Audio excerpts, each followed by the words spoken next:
Everyone's asked this. I've asked this as a client. They were like, yeah, but none of these people were here. So I've seen this and I kind of feel better. And I kind of feel I got some healing today. But well, I'm still going to go home to my mom and my mom's still going to be the same to me.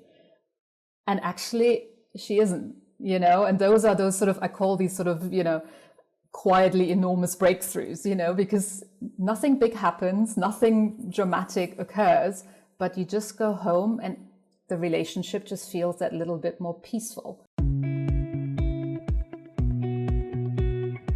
Welcome to Don't Step on the Bluebells, the podcast where personal healing and transformation take center stage.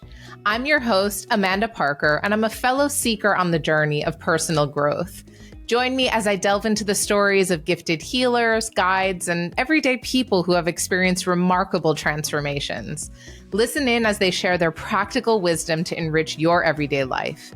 And don't forget to hit subscribe and never miss a new episode. Welcome to today's episode of Don't Step on the Bluebells.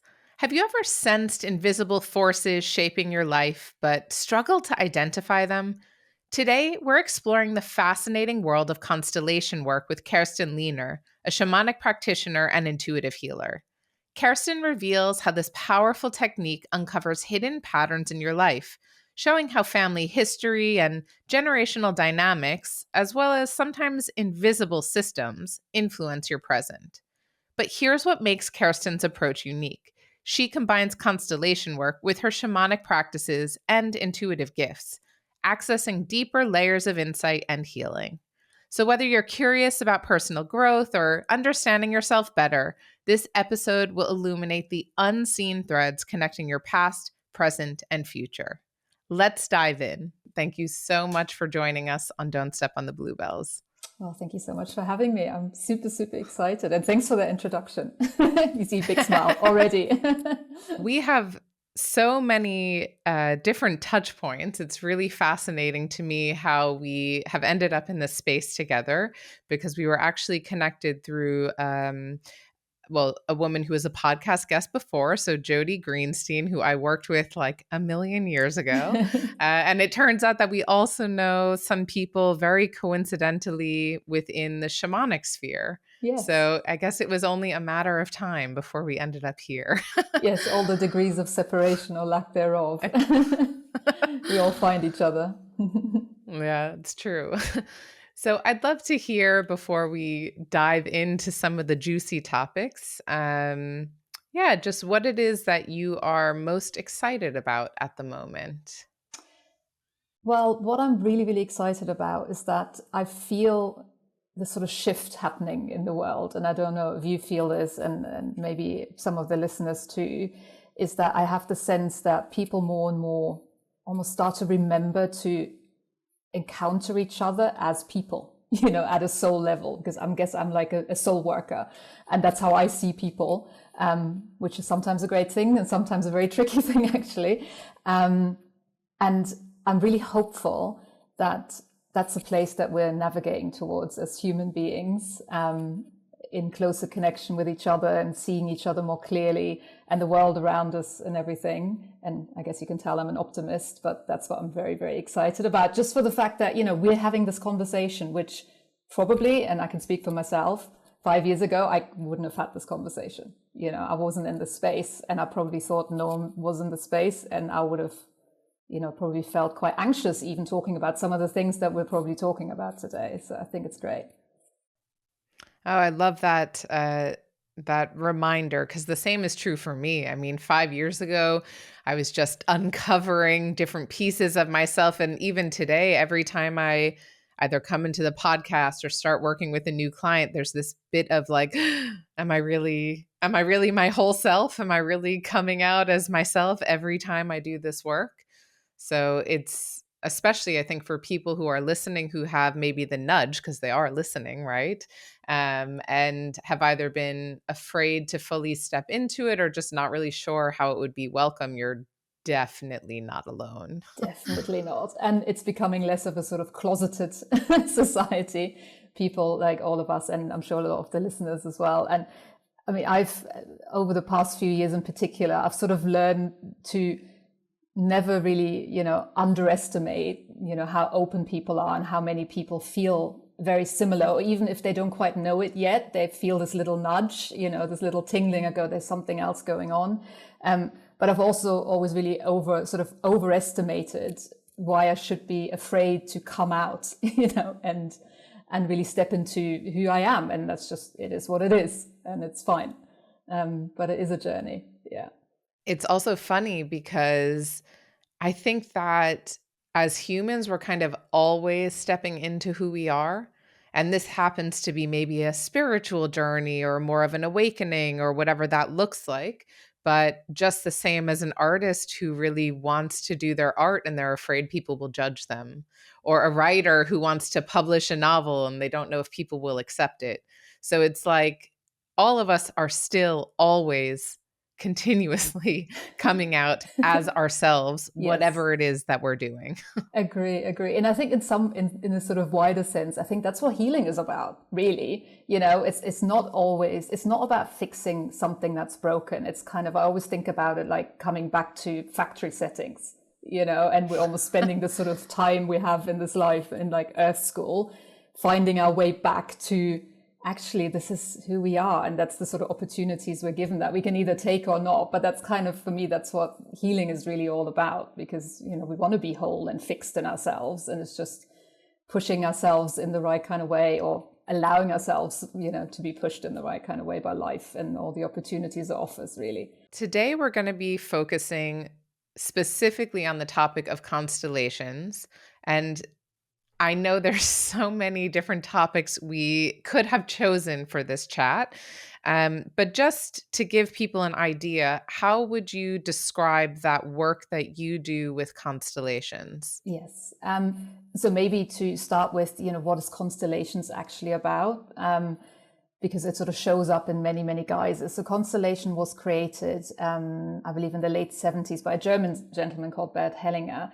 And it's really founded on the premise that we as human beings really experience life through relationships. We're a social species, and actually we live within these systems, and they're called systems, which is primarily, of course, our family, but it can also be, our workplace, how we interact with other places in the world, but also in a way, the relationship that we have within ourselves and with all the different aspects.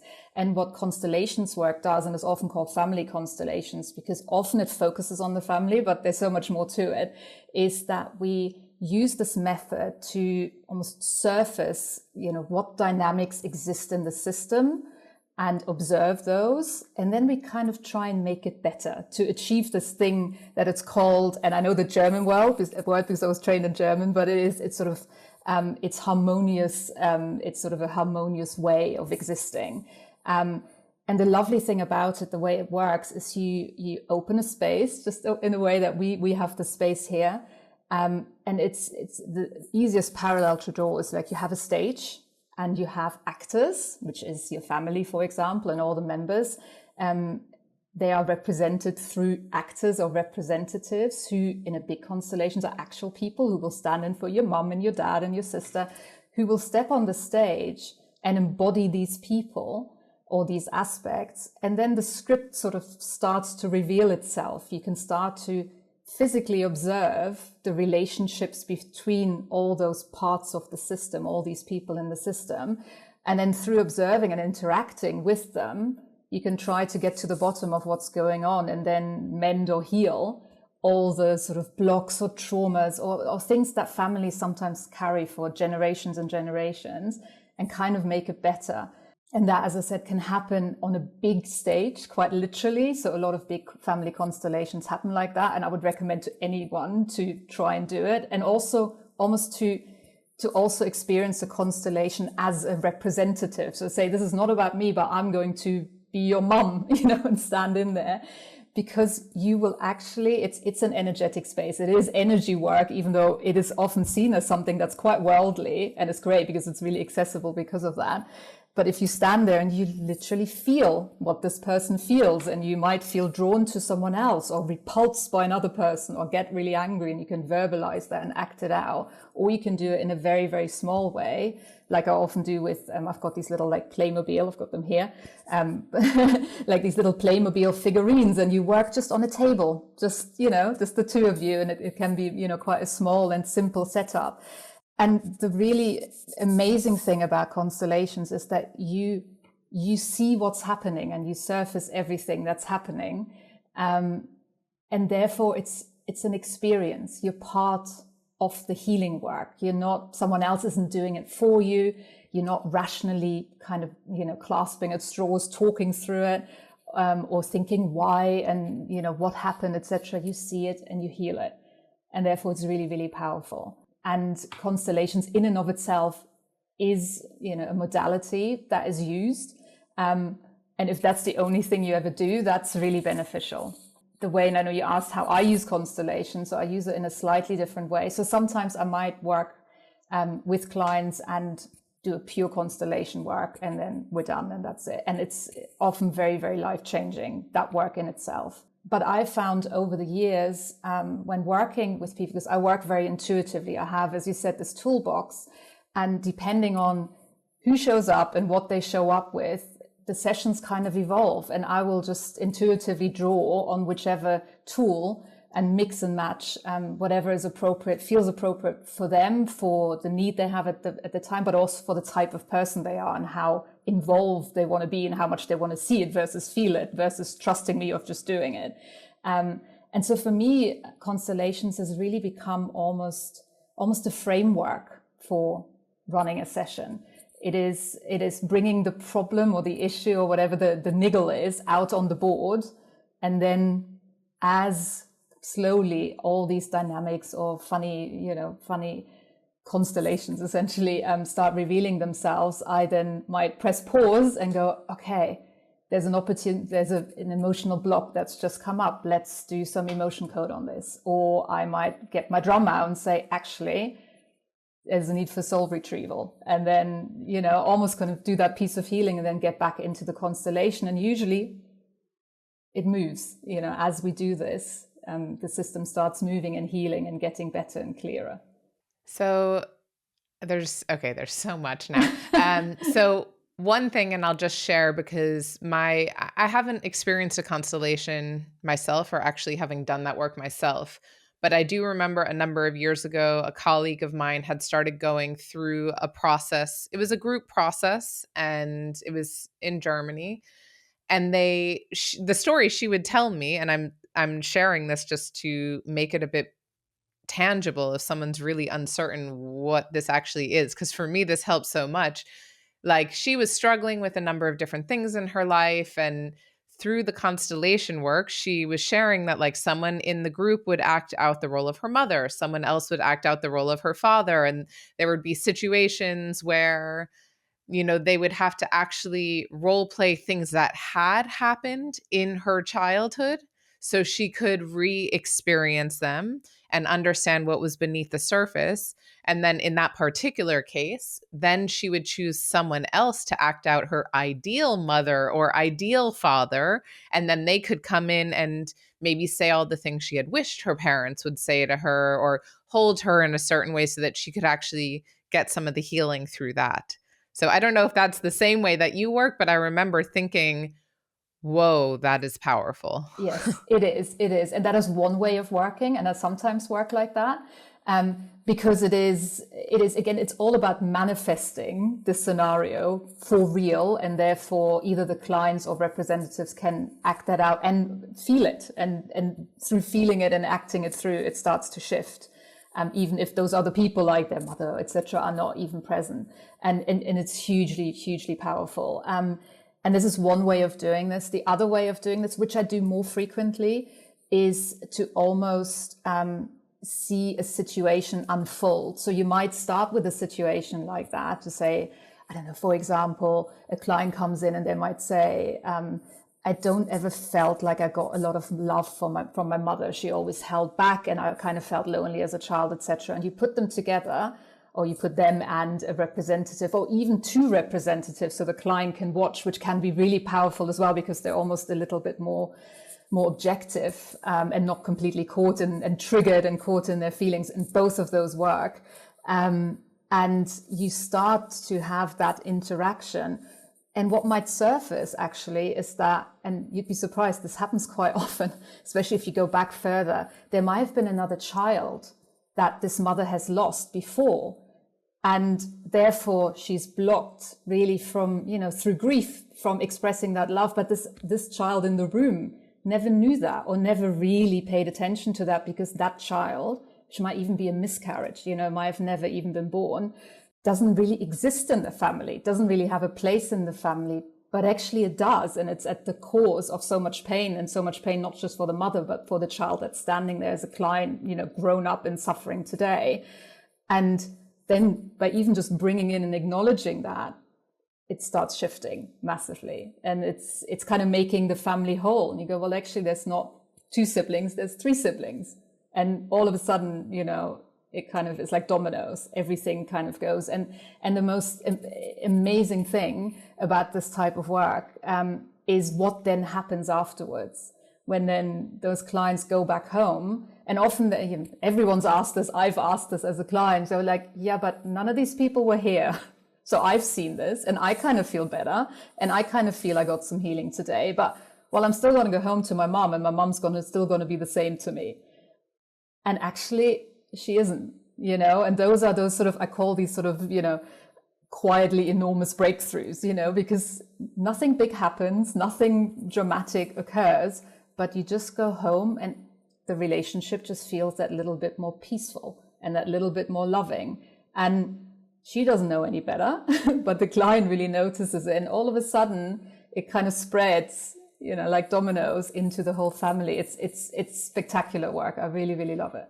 Well, also what I'm hearing, because you do have a remarkable skill set, and I mean, skills is even the wrong word, but like your toolbox is remarkable, and you do shamanic work and you do healing work and energy work.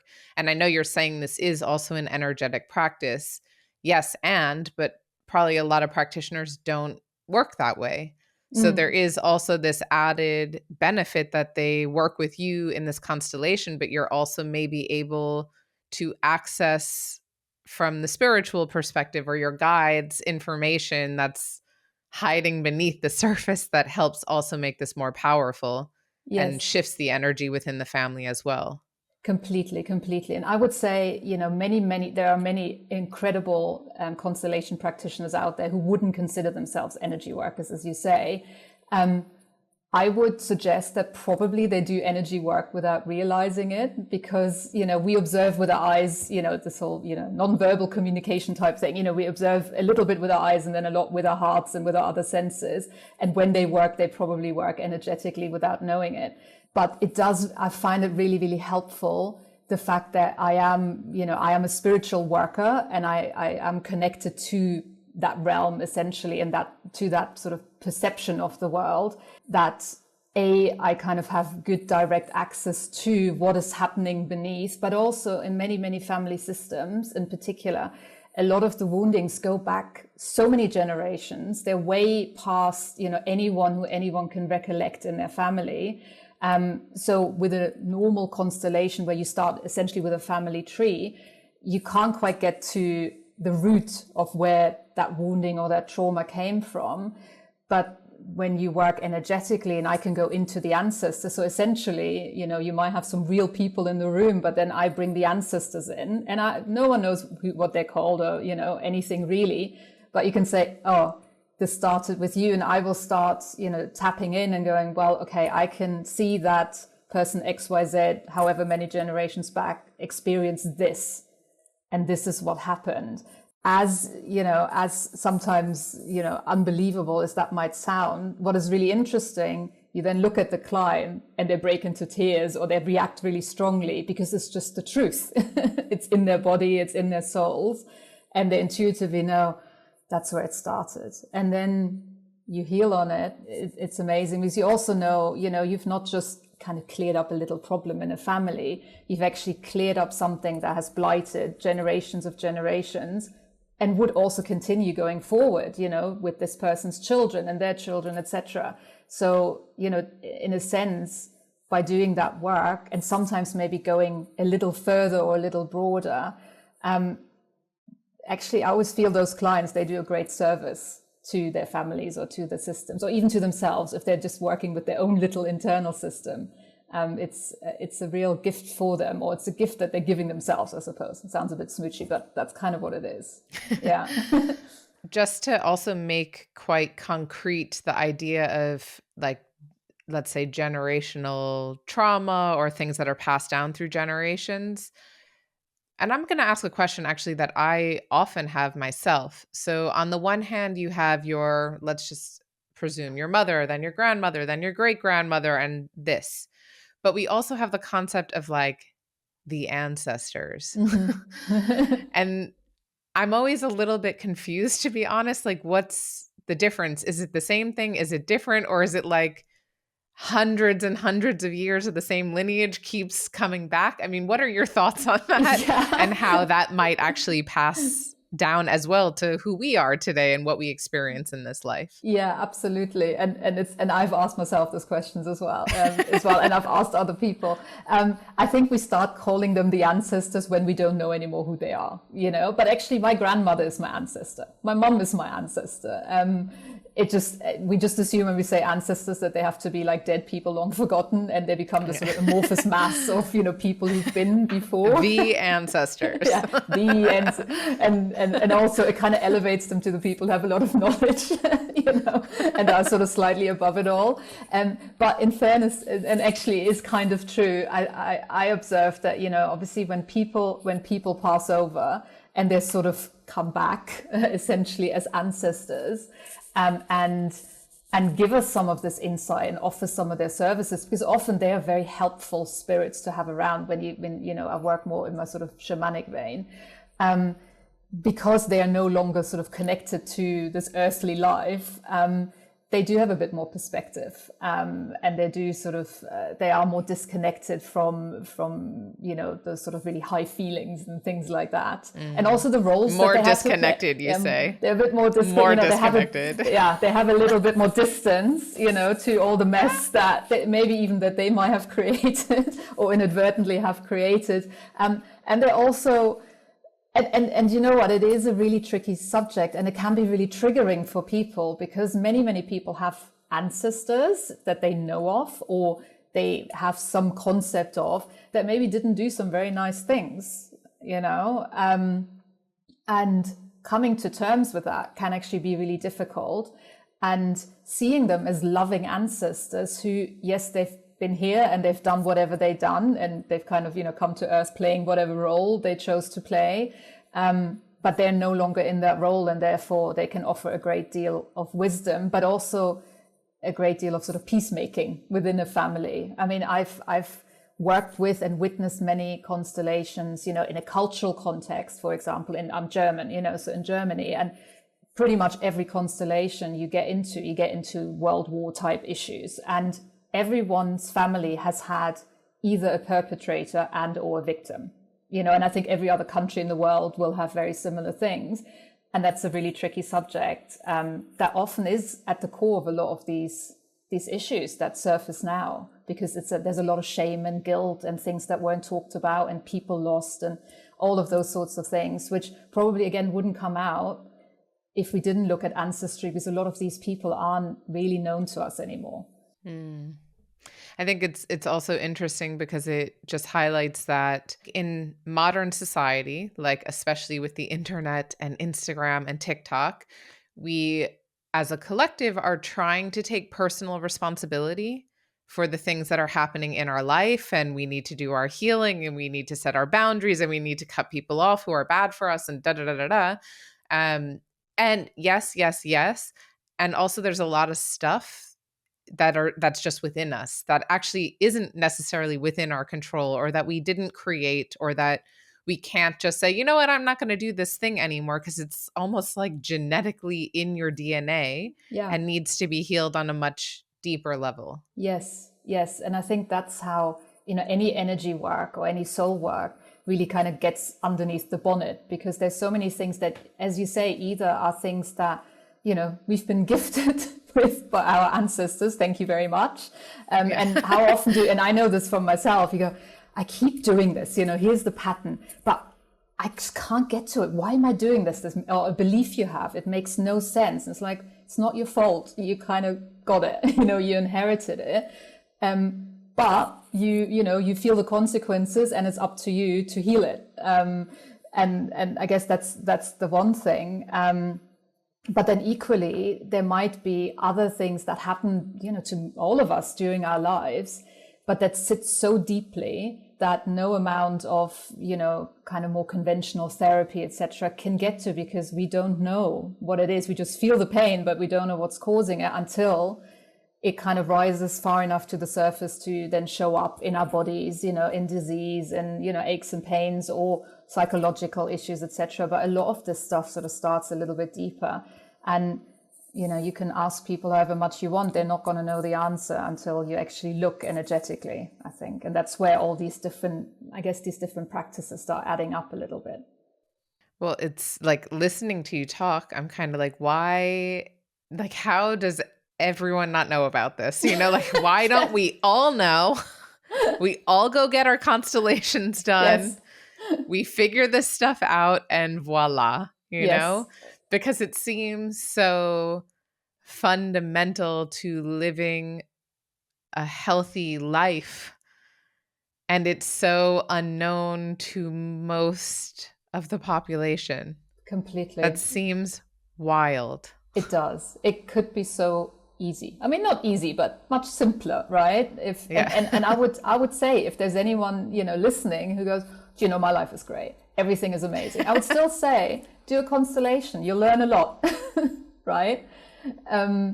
Because it is so revealing, and there's so much to learn, even if everything's hunky-dory. And if it's not hunky-dory, then all the better. It's very, very powerful. But I agree, everyone should be doing this or something else. I mean, there's, you know, and obviously you have a lot of these conversations about all these different modalities and ways into this. There's so many ways, and it's so simple, really. And we can all do it, you know.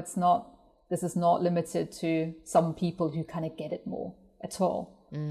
Yeah, I think that's an interesting development for most of the healers that I speak to. Not every healer. Some people really are they're kind of born into it and it never leaves them. But for the most part, there's like a reckoning at some point in a healer's life where they're going through life and things just don't quite fit, or they find this modality or something happens and it's like you can't ignore it anymore. And I think for me, when I started the podcast, I had this idea, like, I don't know, that healers, you know, are like holier than thou, these people, you know? And then I'm like, oh, everyone just has normal jobs and they're well educated and they're living their lives and all of this. It's not like healers are just all of us. And it's just some people have tapped into those gifts or dedicate themselves to it. And some people either don't or haven't yet. Yes.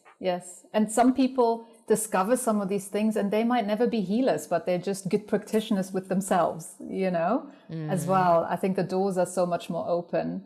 And yeah, I agree. I mean, there's obviously many cultures, more traditional indigenous cultures, and where we used to be, you know, hundreds of years ago, where I think or a healer's gift or healer's destiny was probably spotted earlier and nurtured, and it had a real place in that society. And in our society, it just, well, more so now, but in the past, it just didn't. And you kind of become a healer despite, you know, all the sensible things that you're supposed to do with your life up until that point, until I think, whatever happens, something breaks, something cracks, and you find yourself pursuing this path that actually you probably should have been on for all of your life. But you just haven't had enough pain, I suppose, to discover it. Yeah. And I think certainly every healer I know falls in that category, I have to say. Yeah. Well, that's a really great transition, because I'd love to hear, how did you start this kind of work? So what brought you to this path of, constellations, of healing? Yes. Well, like most other people, so this isn't going to be a unique story. I got to, I mean, I had a very conventional childhood. Although in hindsight, you know, my mother could always talk to dead people, and my great grandmother had these great premonitions. And I remember seeing things when I was little that I completely obviously then ignored, you know, and kind of buried for, you know, when I was growing up, thinking that's just crazy stuff. You don't do things like that. And went through, you know, again, as most people, a very conventional, you know, career and all of these sorts of things. And I got to a point where I had a bad relationship breakup, and it's kind of, that cracked me open. And I got to the point where I felt I kind of lost myself, and thought, you know, who are you even? You know, this life that you're leading here in, you know, role playing, really, it's not really you anymore. And I had at that point already started, you know, dabbling a lot in meditation and mindfulness and yoga and all the sort of more accessible, sort of worldly ends of the healing spectrum, I would say. And then someone introduced me to shamanism.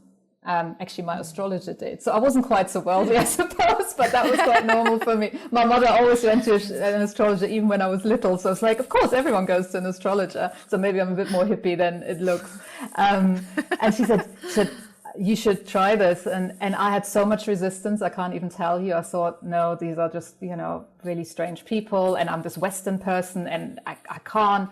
Long story short, I ended up in this workshop, people drumming and singing, and I thought this was like the weirdest thing in the world. And I started journeying, and my guide showed up and said, finally, here you are. That's what you're doing. And I thought, damn, okay. And I knew it. It's like, oh God, I wish I hadn't done this. I'm in a world of trouble now because my life's just going to, I just knew it. And I knew they were right. I knew they were right. And I knew I'd been suppressing this my whole life. And then I started digging deeper. And, you know, so my fundamental training is, I guess, is the shamanic training. But then I also felt very much, and I see this a lot in people I work with, because most of my clients are kind of really worldly, sort of, you know, normal type, you know, people. Is how do you bridge, you know, how do you make that bridge between something that is much more spiritually connected, etc., and sort of normal life? You know, I'm like, well, I'm also a mother and I'm a taxpayer and I need to do all of this. And that stretch is actually quite far for a lot of clients. And I started to become much more interested in some of the other modalities that are still energy work or close to it, but a little bit more worldly. So constellations started coming in, and I had a real affinity from that right from the beginning, because it is almost like, sometimes it is, I mean, it's like ancestral work, but rather than me doing it by myself, they're out there, you know, they're real. And people can see them, you know, it's a manifestation of that work. And I thought, that's just so cool. And people can interact with them and talk to them. But then I started adding on other modalities like EMDR and emotion code, because I felt there was often so many really deep emotional blocks that people were bumping into that just needed a special kind of modality to help them through it. And also something that, again, was quite accessible. So accessibility, I think, for me is really important. And that was always the guidance I had, was around, you know, you're not the type of healer and they do exist and they're amazing. More in the olden days, who would sort of sit on a mountain and meditate and kind of go, oh, come here, my children, everything is great. I'm like a real world, I'm like the pragmatic shaman kind of person, you know. I'm a real world sort of person, and that's the people I work with mostly, to be honest.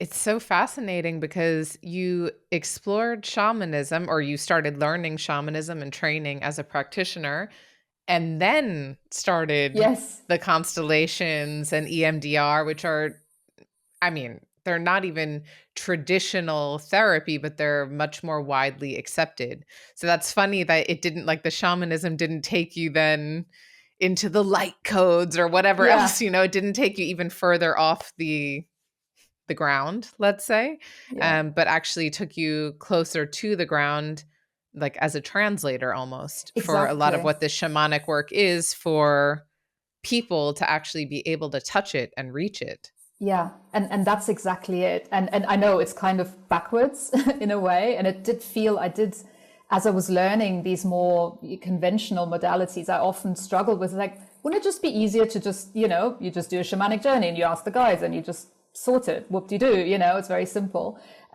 But I felt so strongly that, and also because of my background and just the way I am, that, I could be that sort of person more on the ground translating and making all of this work a little bit more accessible, and just having the tools to open those doors and not being, and I'm very woo-woo, don't get me wrong. I do all of the light codes and I do all of that sort of stuff too.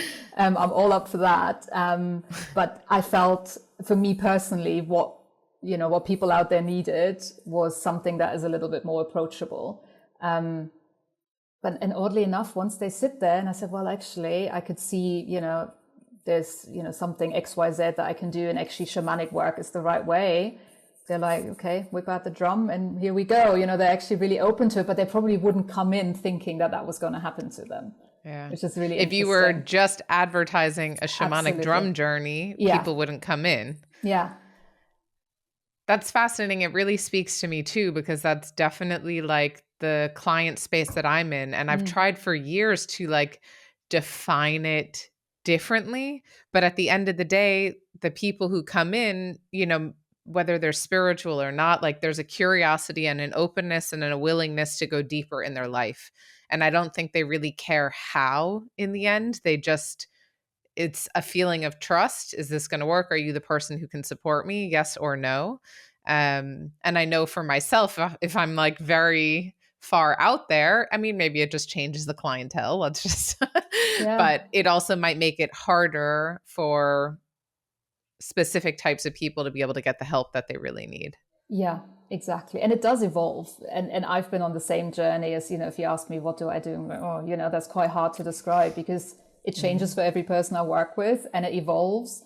And I almost felt, I have to match up to the type of clients who, need someone like me. And that's kind of how I work. So like, as you've unfolded these different areas of expertise, how did you decide, or how did they show up for you that it was like, this is what I learned, and then this, and then this? What was that like? Yeah. It just happens. Yeah. It's, these things kind of find us. These things sort of find us. And there's other things I've learned that I don't really speak about, because I think, well, okay, that was interesting, but it's not me,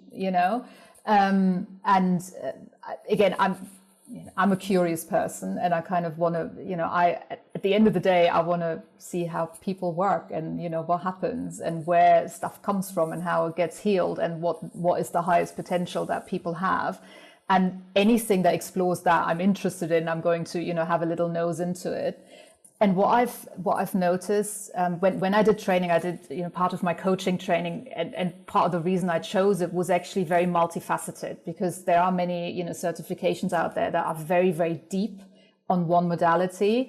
And I did a training that was longer, but it actually gave me the opportunity to explore different things. So, I'm competent at doing a number of things, but there's a few things among them, like constellations, for example, that it just resonates with me, and I just find it easy, and it's just a natural thing. And almost for me, because I work energetically first and foremost, if I can work without my brain engaging too much, then that's the right modality for me. I can do a wonderful NLP type thing, but my brain is really going.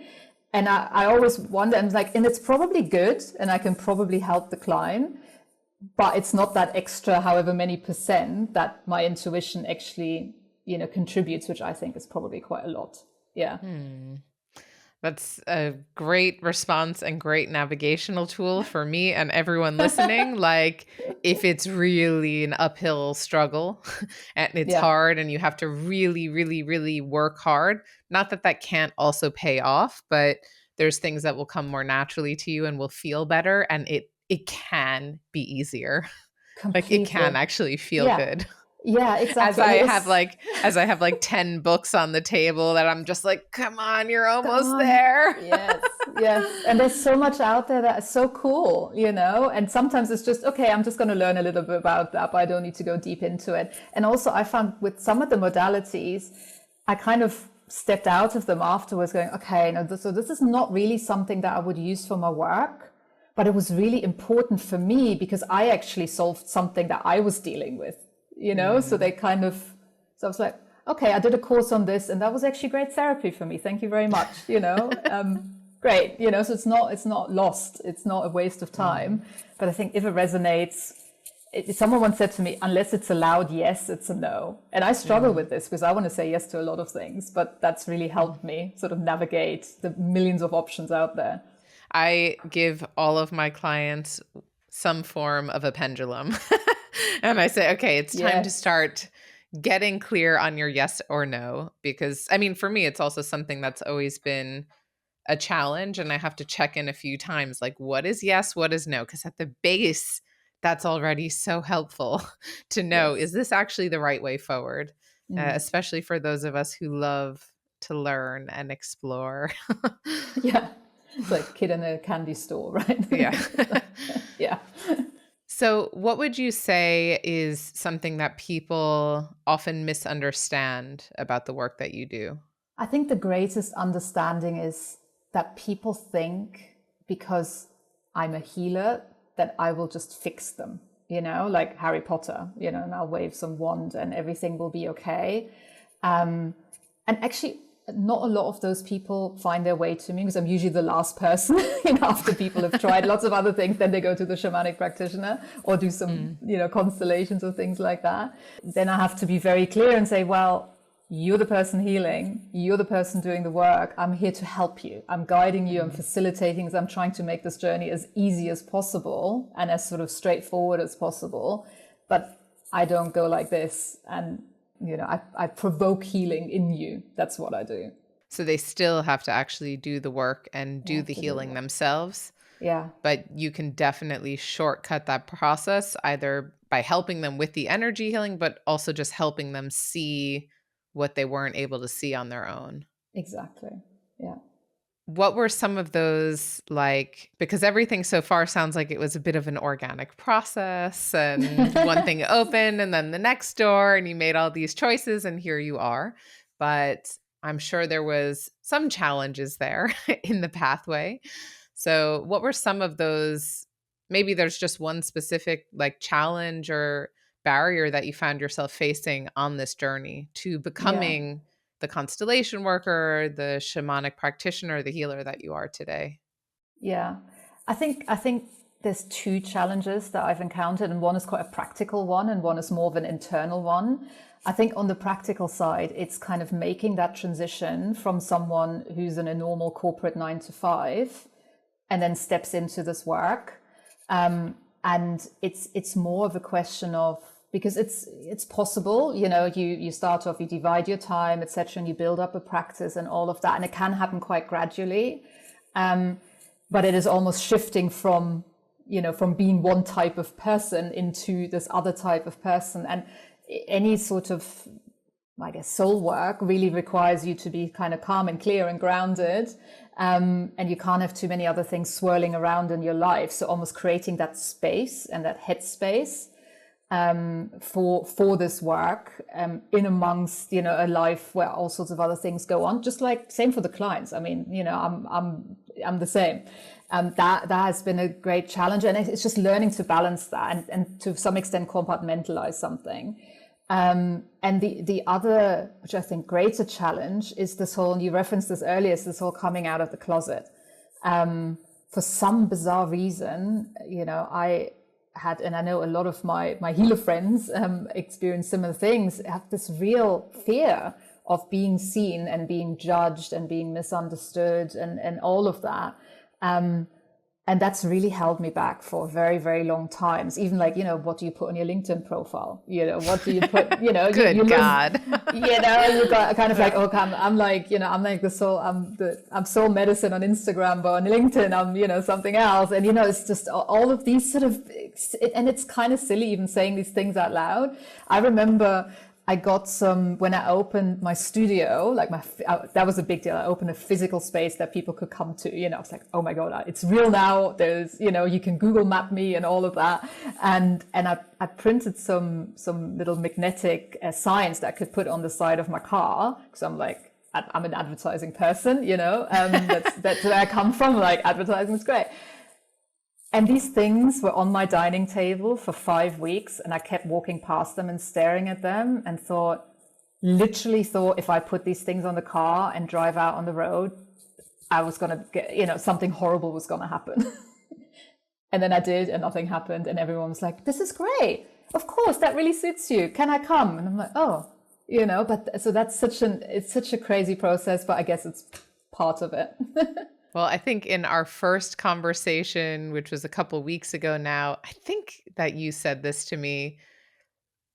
I'm going to just say it. I think you did. You can confirm. But like, is there a reason you don't call yourself a healer? Or there was something I don't know if you had said that, but I heard that in sequence from like 5 people in a week. And I was just like, okay, I guess I can just own that word and that's okay. Yes. I guess you I'm are. like, yeah, I practice healing things. Thank you. Yeah. Yeah, exactly. It's like, I'm a healer, don't tell anyone. Yeah. But and I don't know what it is. And I don't even think, is it our society or is it our reverence for like real healers, the really big ones that we just feel, oh my God, I can't be that person. I know you had Sandra Ingerman on your podcast a while back, and she's, as far as shamanic practitioners go, she is like the first and foremost. And I've been so lucky. I've trained with her. She's just remarkable. And I'm like, oh my God, And if I say, well, if I do this, I kind of compare myself, oh my God, how dare I, it's just one of those things. Yeah. I had that conversation. I was in Santa Fe a couple months ago at Equus.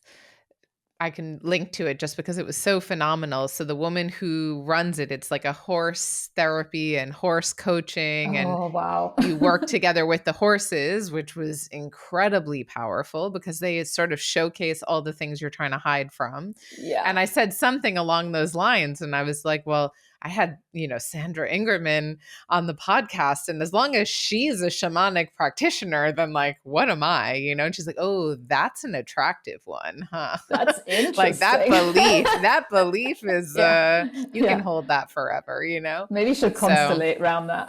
Yeah. Maybe I should as well, actually. Yeah. Yeah. Yeah. But it is funny because there's, if you're really a healer and you're working in the light and your mission is to support people, like you want as many healers on the planet as possible and you want to train them and you want them to grow. And there's no sense of like competition or scarcity in how many people can help people heal. That's so and especially true. Especially within shamanism or the shamanic practice, which is really about like elevating earth and taking care of the earth and all the creatures.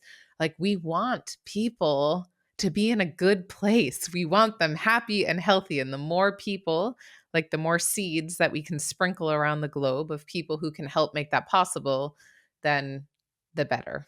Yeah. So yeah, completely. And I sometimes think I'm doing, by trying to make myself smaller or feeling like that, that's doing a disservice. All I need to do is show up, show up, be of service, do my thing. If people need me, they will come. It's actually quite simple. But not let all my other stuff get in the way. Well, I think the other stuff is always the testament to who you're serving as well. Because for me, those are the experiences all of my clients are having. And then every time I think I've worked on something and it comes back up and I'm like, damn it. And I just worked on this with a client and I'm like, okay, I've got to figure this out now because I'm never going to be able to help them navigate that situation if I'm still sitting here and like, oh, I don't know. Yeah. So I have certain clients and it comes in waves. Like I'm speaking specifically about like coaching clients. And they bring up all the triggers. They're telling me, oh, and there's this and this and this. And I'm like, me too. Me too. Yeah. And you go, oh, why is this all coming to me? I guess, okay, good. Exactly. But isn't it just fascinating how we all get the clients we need, and the clients, and I think clients just, they don't realize that. And it's not their problem to realize anyway, as long as they feel better when they leave the session, is how much they teach us, and how much we learn in that process. It's almost like, that's, and this is what the sort of in shamanic work, that's very important, is every time you heal, you get healing. There's always a little thank you from the universe. It's great. So is there anything that you wish you had known when you first started on this journey? Like something that you just wish had been clear to you earlier on that you now in your wiser self understand? Um, yeah, and I think it goes back to what we just talked about. I wish I had known that I can do this legit and it's not a scary thing to do and I should just get on with it. Basically, I think that's the biggest learning. And also that being, being in more of a soul spiritual caring, a soul carer, is not binary and opposing to being in the real world and having quite a normal life. And those things aren't in opposition to one another. And there is tension sometimes, of course there is, but that's fine. Yeah, it's not a choice. It's not an either or. I think we can all be both. Yeah, and they probably each strengthen each other quite a lot.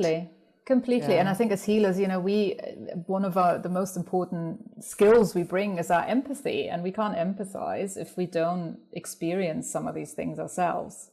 So if there's someone who's listening who's kind of like still a bit hiding and curious, and maybe they want to step out or learn something more, is there any piece of advice that you would give to them? I would say, if they are, if they're on a path where they're thinking maybe I can do some sort of healing work or offer something or coaching or something like that, is start working with people who you trust behind the scenes. I've sort of worked with my family and my friends, and there's we all have those friends who are really open and curious and we know won't judge us. Just do it. Just do it in a safe space. Find a safe space. You don't need to go all out straight away. Start small. Oh, that is such good advice. Listen to that advice, everyone who's listening. Yeah, I know a lot of us think we have to go big and you have to like go all out and like bells and whistles, and you're actually not ready yet. No. And maybe that's not your journey, and that's fine too. If all you ever end up doing is help your best friend through a divorce, that's great. That's great. And it's enough. And then if that leads to more things, it's when they, I don't know, when you stop smoking or something, it goes one day at a time, one day at a time. It's very similar, I think. So just to give people a bit more clarity on the way that you work and how you work, because I know that you also live in different places. So do people come meet you face to face? Do they meet you online? And if someone's listening and they're like, okay, I'm ready, like, how do we do this? How do they get in touch and what for? So the easiest way to get in touch with me is to, for example, get in touch via email through my website, for example, or through my various sort of social profiles. And I offer like a little 15-minute or so free chat to start with, because a lot of people, before they book a session, they kind of really want to know, am I right for them? How does it even work? Is it weird? Have they got the right type of issue? So before even going into a full session setup, we can have a little conversation and almost make a plan for how can this work in the best way. And I do work live, one-on-one. I do work live with groups as well. But I do a lot of work now online or completely remotely. I mean, the beautiful thing with energy work, it literally makes no difference whether I'm sitting with someone or I'm somewhere else, hours later doing it. I feel, and it really depends on the client. If you're a client who really benefits from that physical experience and interaction, be it online or in person, then do that. Some people are like, do you know what? I've got this thing. Can you just look at it and then tell me after what happened? And that's fine too. So all of that works, which sometimes also help with time zones, etc. Ideally, then, we have a pre-chat, then we'll book an initial session that I prepare for, and we can be as active or passive in that session as the client prefers. So this can literally be someone sitting down or lying down, and I work with them and they observe really and relax into what is happening. Or they can, for example, if we do a constellation, sit with me at a table, and they can be very, very actively involved in the whole experience and tune in themselves and observe themselves and do that. As I said, the way I work is very intuitive. I never quite know how it's going to be when I start, and the session just sort of unfolds, and it always kind of works. And the session usually I start with a session that takes an hour. Sometimes if we do something bigger, it might take a little bit longer, but we'll agree that beforehand. And quite often, at the end of the session, I will either have maybe a little takeaway for the client, like, do these things every morning, or think about this, or in these situations, be mindful of that, those types of things. Or we'll usually together figure out some guidance on how many sessions we might need. Quite often, to be honest, especially in shamanic work, but also some of the other modalities, one session goes a really long way. And sometimes it's good to do 2 or 3 sessions close together. Sometimes you do one session, then wait a few weeks, let it settle, the next layer, and then go back in. So it's really individual, but something that I will chat through with everyone. And when you're meeting in person, where is that? So I have 2 locations that I work in the world. I work in Hamburg in Germany, and also in South Africa in a lovely, wonderful bush town called Hoedspruit, where we have the benefit of working outside. So wherever I am, I can be. And I want to get you to London. And yes, I spend a lot of time in London, so definitely I'll be over there soon. Well, is there anything else that you think would be valuable to share with the audience as we're coming to the end of our chat here? I would just encourage everyone to just be curious. If you get that little, I would say our head speaks very loudly and our soul usually whispers. If you get one of those little whispers, just follow it. Go for it. What's the worst that can happen? Thank you so much. This has been such an enlightening conversation, and there's so much juice here that I'm also going to be listening back to bring into my life. So I really, really appreciate your time and sharing so openly with us here. Oh, thank you. It's a pleasure. And thank you so much for having me. It's been wonderful to speak out loud about things. So to everyone who's listening in, thanks for tuning in to this episode of Don't Step on the Bluebells, and I'll see you next time. Thanks for tuning in to today's episode of Don't Step on the Bluebells. If you enjoyed this conversation, please give the podcast a 5-star rating wherever you listen. And don't forget to hit subscribe and follow along so you never miss a new episode.